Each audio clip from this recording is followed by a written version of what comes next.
नई हुकूमत आए अभी कुछ ही दिन हुए हैं और आज एक नया तनाज़ा सामने आ गया है। वज़ीर-ए-आज़म शहबाज शरीफ के करीब समझे जाने वाले वफाकी वज़ीर बराए मुआशी उमूर अहद चीमा और गवर्नर पंजाब बलीगुर रहमान से मुताल्लिक सियासी असर सूख के इस्तेमाल का एक मामला सामने आया है, जिसकी वजह से मुल्क के नामवर कॉलेज के गैर मुल्की प्रिंसिपल इस्तीफा देने पर मजबूर हो गए हैं। वफाकी वज़ीर अहद चीमा की अहलिया ने पहले एचएसएन के प्रिंसिपल को खत लिखकर कहा कि उनके दोनों बच्चों का दाखिला कुछ अरसे तक रिजर्व रखा जाए और इस दौरान उनके बच्चों की फीस मुआफ कर दी जाए, क्योंकि वो इस्लामाबाद में ट्रांसफर हो गई हैं। मगर जब एचएसएन के प्रिंसिपल ने दरख्वास्त मंजूर नहीं की तो उन्होंने एचएसएन कॉलेज के बोर्ड के सरबराह और गवर्नर पंजाब बलीगुर रहमान को खतूत लिखे, जिसके बाद प्रिंसिपल के फैसले को मनसूख करते हुए बच्चों की फीस माफी का फैसला दिया गया, जिस पर एचएसएन के प्रिंसिपल ने इस्तीफा दे दिया।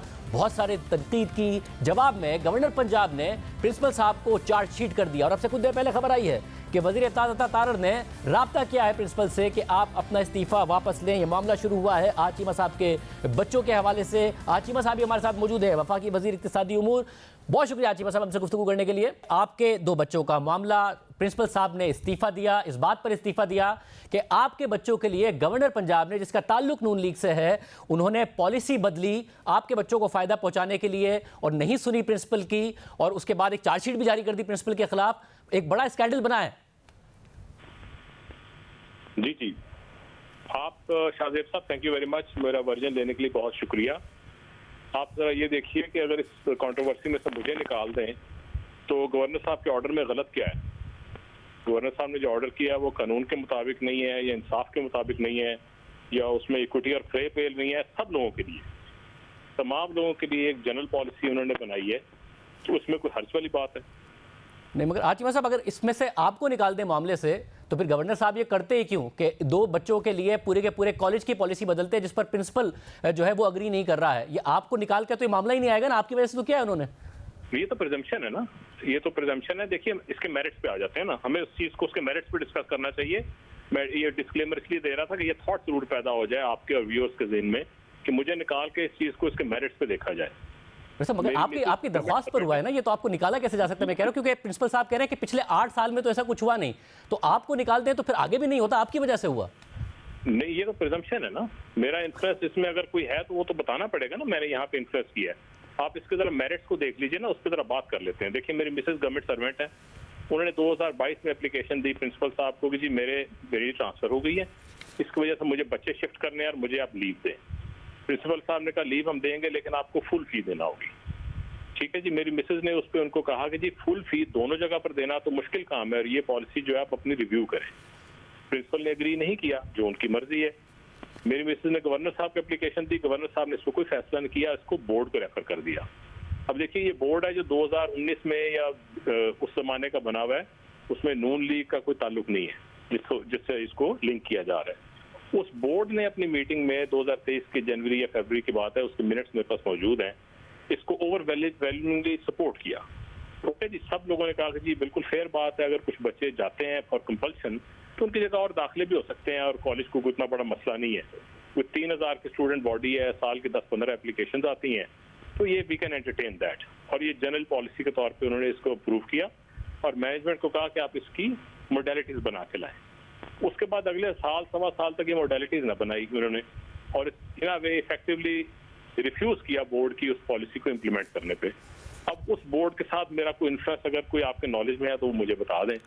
मैं आपको ये बता सकता हूं कि 4 दिसंबर 2023 को प्रिंसिपल साहब ने गवर्नर साहब को ख़त लिखा और उन्होंने बाकायदा तौर पर यह कहा कि प्रिंसिपल ने कोई इलीगल काम नहीं किया है। बोर्ड ऑफ गवर्नर ने करंट पॉलिसी को बिल्कुल भी अमेंड नहीं किया है। A majority of the management committee जो है उन्होंने करंट पॉलिसी को रिटेन किया है। उन्होंने साथ में ये बताया कि मैंने 19 मई 2023, 31 मई 2023, 15 सितंबर 2023 को बाकायदा तौर पर ख़त लिखा कि इस पॉलिसी के हवाले से एक मीटिंग बुलाई जाए, मगर मीटिंग नहीं बुलाई गई बल्कि डिक्लाइन कर दिया गया। तो गवर्नर साहब के हवाले से वो तो बता रहे हैं कि उन्होंने कितना कुछ कहा, मगर बोर्ड को मिसरिप्रेजेंट या मिसइंटरप्रेट कर रहे थे गवर्नर साहब उस वक्त। ये बताइए कि बोर्ड सुपर बॉडी है या मैनेजमेंट कमेटी या प्रिंसिपल? कॉर्पोरेट गवर्नेंस में क्या मैनेजमेंट बोर्ड को जवाबदेह होती है या बोर्ड मैनेजमेंट को जवाबदेह होता है? मगर बोर्ड के हवाले से जो बात गवर्नर साहब की तरफ से कही जा रही थी, वो बता रहे हैं कि बोर्ड ऑफ गवर्नर ने करंट पॉलिसी को अमेंड नहीं किया। वो ये नहीं कह रहे हैं कि मैनेजमेंट कमेटी के ऊपर नहीं है बोर्ड, वो कह रहे हैं बोर्ड ने नहीं किया।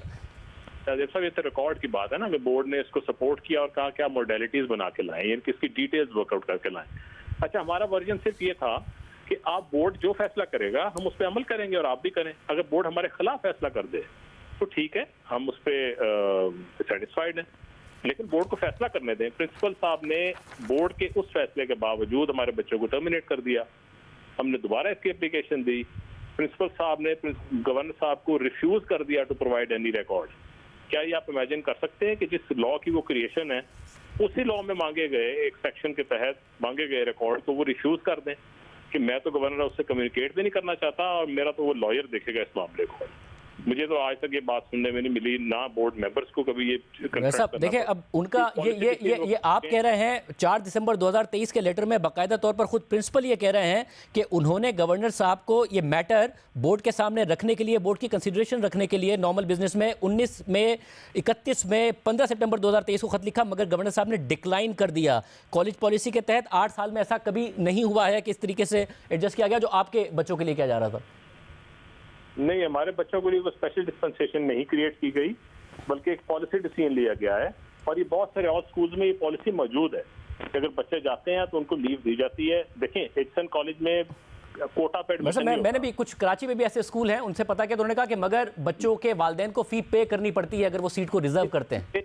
डिग्रीज हैं, कोई 10% भी लेते हैं, 50% भी लेते हैं, 20% भी लेते हैं, वो अपनी अपनी पॉलिसी है। तो आपके लिए वेव ऑफ किया गया, आप ना होते तो किया जाता? जी बिल्कुल, जरूर, क्यों नहीं। देखिए, गवर्नर प्रिंसिपल साहब ने मुझे 2 दफा अप्रोच किया जाती हैसियत में कि आप अपने बच्चों की हद तक ये मसला हल करवा लें, आप इसको पॉलिसी लेवल पे एजिटेट मत करें, और उसको मैंने दोनों दफा डिक्लाइन किया कि हमें अपने से गर्ज नहीं है, हम एक उसूल की बात कर रहे हैं कि बोर्ड इसके ऊपर पॉलिसी लेवल पे फैसला करे। देखिए ये आपके पास एविडेंस है इस बात की कि उन्होंने, प्रिंसिपल साहब ने आपको डायरेक्टली अप्रोच किया और कहा कि आप जाती तौर पर अपना मसला हल करा लें, पॉलिसी पे ना करें? 2 दफा मुझे उन्होंने इनडायरेक्टली अप्रोच किया। मैं मेंबर्स के नाम भी ले सकता हूँ जिनके थ्रू अप्रोच किया, ठीक है जी। अगर वो चाहेंगे इसको सबके मैं सामने लेकर आऊँ तो मैं लेकर आने को तैयार हूँ कि उन्होंने मुझे किसके जरिए ये ऑफर किया और एक से ज्यादा दफा की। मैंने उस पर यह कहा कि जी मैं ये इसको इन प्रिंसिपल ही जो फैसला होगा हम भी उसको मानेंगे, आप भी मान लें। अगर हमारे खिलाफ होता है we have no grievance with that, लेकिन आप जो करें सबके लिए करें, हमें इंडिविजुअल रिलीफ नहीं चाहिए। वैसे मगर अगर आप कहते हैं कि अगर आपको बीच में सटा दिया जाए, जैसे अब प्रिंसिपल साहब फैसला करते हैं, उसके बाद गवर्नर पंजाब एक चार्जशीट जारी कर देते हैं प्रिंसिपल के खिलाफ के 40 लाख रुपए तनख्वाह लेते हैं, फॉरेनर, बाकायदा तौर पर फॉरेन कंट्री से आया हुआ 40 लाख रुपए क्या तनख्वाह है कितने बड़े कॉलेज को संभालने के लिए, जिसमें आपके बच्चे भी पढ़ते हैं। एक ऐसी चार्जशीट उनके खिलाफ जारी कर दी गई है। हालांकि जो सैयद बाबर अली साहब हैं, जिनका बहुत बड़ा नाम है पाकिस्तान की एजुकेशन में, पाकिस्तान के एजुकेशन के हवाले से बहुत एक मोतबर नाम है, वो कह रहे हैं कि उन्होंने 1934 से वो मुंसलिक हैं इन तमाम चीज़ों से, इस कॉलेज के साथ उन्होंने नहीं देखा कि इतना अच्छा प्रिंसिपल और इतना अच्छा किसी ने काम किया हो, वो भी इनकी तारीफ कर रहे हैं। अगर आप ना होते तो इतनी बड़ी चार्जशीट गवर्नर साहब जारी करते और इतना पर्सनल लेते इस मामले को? देखिए, मुझे प्रिंसिपल साहब के ऊपर ना कोई एतराज है, ना मैं उनको जज कर सकता हूँ, ना मैं इस पोजीशन में हूँ। मुझे सिर्फ अपने काम के मेरिट्स पे बात करनी है, ठीक है। जो मीटिंग बोर्ड की हुई जिसमें इस पॉलिसी को सपोर्ट किया गया, बाबर अली साहब भी मिनट्स के अंदर मौजूद है कि वो भी इसको सपोर्ट कर रहे हैं पॉलिसी को। उसकी अदरवाइज परफॉर्मेंस मेरा बिल्कुल सब्जेक्ट नहीं है इस वक्त। गवर्नर साहब के और बोर्ड के उनके साथ और कितने इश्यूज चल रहे हैं ये भी मेरा बिल्कुल मैंडेट नहीं है, ना मैं इस पर कमेंट करूंगा, ना मुझे इसके फैक्ट्स का पता है। नहीं, मगर आपने एक और इंटरव्यू में कह चुके हैं आपके इनके बड़े इश्यूज चल रहे थे, तो आप मुतमईन नहीं है? आपके बच्चे वहां पढ़ते हैं तो आपको पता होगा वो कैसा चला रहे थे इसको। का नहीं है, गवर्नर साहब ने जो प्रेस रिलीज दी है या जो उनके बोर्ड में और इश्यूज चल रहे हैं, वो पहले 2 दफा रिजाइन कर चुके हैं, वो उनका और उनके बोर्ड का मामला है। मगर मैं आपको, और जो बाबर अली साहब कह रहे हैं कि इस पूरी हिस्ट्री में उन्होंने इतना अच्छा प्रिंसिपल नहीं देखा जितने अच्छा काम किया हो। आपके बच्चे वहां पढ़ रहे हैं, आप बच्चों को रिटेन रखना चाहते हैं, रिजर्व रखना चाहते हैं वापस उस स्कूल में जाकर, प्रिंसिपल अच्छा ना काम कर रहा था तो आप क्यों चाहते हैं? देखिए, मेरी बात सुनिए, ये फैसला गवर्नर साहब कर रहे हैं मार्च 2024 में। अब हम यहाँ पर दोबारा in the 3rd year government में आ चुके हैं और ये मुझे नहीं पता कब तक है, लेकिन ये 5 साल की टर्म यहाँ पे स्टार्ट हो गई है। हमें अपरेंटली इस वक्त इमीडिएटली शॉर्ट टर्म में वापस जाने का कोई हमारा प्लान नहीं है। हमारा इस वक्त के फौरी फैसले से कोई ताल्लुक नहीं है, सिवाय इसके कि ये 2 साल से एक चीज चल रही है। और जो मैंने आपको बार बार बताया कि हमें इंडिविजुअल रिलीफ ऑफर किया गया है, जो लोग मुझे ये कह रहे हैं कि मैंने करवाया है, एक्चुअली द रिवर्स। हमने इंडिविजुअल रिलीफ रिफ्यूज किया और कहा है कि आप जो फैसला करना है सबके लिए करें। सब, और क्या पहले मेरिट को देखें, और पहले आप कह रहे हैं कि बच्चे छोड़, क्या आपके इल्म में है कि पहले भी लोगों के साथ ये प्रॉब्लम हुआ हो कि वो जा रहे हैं और वो चाहते हो कि रिजर्व किया जाए, इसलिए आपने सबके लिए कराया, पॉलिसी कराया? जी, ऐसे लोगों को देखा है जिनको अपने स्कॉलरशिप्स फोरगो करने पड़े हैं कि अगर बच्चों को बाहर ले जाएंगे तो एक्शन का एडमिशन खत्म हो जाएगा। देखें, एक्शन में एडमिशन हर क्लास में होता नहीं है, ना ये किसी कोटा पे एडमिशन मिलता है कि ये गवर्नमेंट सर्वेंट्स के बच्चे हैं। ये एक ऑल पाकिस्तान कंपटीशन से लोग एडमिशन लेते हैं। लेट्स से वो क्लास 2 में एडमिशन लिया, 3 में उसको जाना पड़ गया, वो 4 में वापस आके वापस एडमिशन ले नहीं सकता। लोगों को बड़ी हार्ड चॉइसेस करनी पड़ती है, या बच्चे छोड़ के जाना पड़ता है किसी के पास, या अपने कैरियर ऑप्शन फोरगो करने पड़ते हैं। तो ये इतना हार्ड क्यों है? 3000 की स्टूडेंट बॉडी है, क्या उनके पेरेंट्स एक कम्युनिटी नहीं है?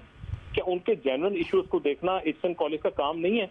उसकी मैनेजमेंट और उसके बोर्ड को ये नहीं देखना चाहिए कि लोगों के जो जेन्युइन इश्यूज हैं उनके लिए हम क्या पॉलिसीज बनाएं?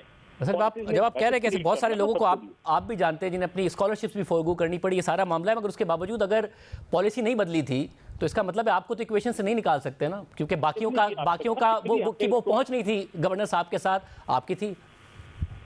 हमने इसीलिए तो इसको पॉलिसी लेवल पे रेज किया और अपने लिए सोल्यूशन नहीं लिया ना। मगर आप समझते हैं कि खुद जाहिर बच्चे तो मासूम होते हैं, आपके बच्चों के लिए ये इतना बड़ा स्कैंडल बनना उनके लिए भी अच्छा नहीं है। आपको लगता है इस तरीके से परसू करना चाहिए था आपको ये मामला? नहीं, हमने कोई एक एप्लीकेशन दी है, अगर उसमें क्या बुराई है? अगर हमने ये कहा है कि आप इस चीज को इस नजर से भी देखिए कि ये जेन्युइन प्रॉब्लम है उन लोगों का जिनकी ट्रांसफर हो जाती है, तो क्या ये अपना पॉइंट ऑफ व्यू देना बुरी बात? नहीं, पॉइंट ऑफ व्यू देना बुरी बात नहीं है, मगर अगर प्रिंसिपल नहीं मांग रहे थे, प्रिंसिपल को इतना ज्यादा फोर्स करना, इतना ज्यादा गवर्नर साहब की तरफ से पुश किया जाना, फिर प्रिंसिपल का यहाँ तक के रिजाइन कर देना कि जी मुदाखलत हो रही है। एक बात बताइए साहब कि प्रिंसिपल बोर्ड के फैसले को क्यों नहीं मानेगा? ये कहाँ पे लिखा है? आप भी कॉर्पोरेट गवर्नेंस को समझते हैं, जो बॉडी या अथॉरिटी होती है उसको एग्जेक्टिव को अपनी पॉलिसी देनी होती है। एग्जेक्टिव पॉलिसी को कर सकता है रिफ्यूट, कि मैं इस पॉलिसी को नहीं मानता। मतलब अब आगे क्या है, क्योंकि तारड़ साहब ने तो उनसे राब्ता किया है, ये खबर आ रही है कि तारड़ साहब ने उनसे राब्ता किया है कि आप मुस्ताफी ना हो, हालांकि गवर्नर साहब एक चार्जशीट जारी कर चुके हैं। क्या हो रहा है? जी, वो मेरा मसला नहीं है, मैंने सिर्फ आपको अपनी चीज का वर्जन बताना है कि हमारी साइड की क्या स्टोरी है, बाकी वो गवर्नर साहब जाने और वो जाने।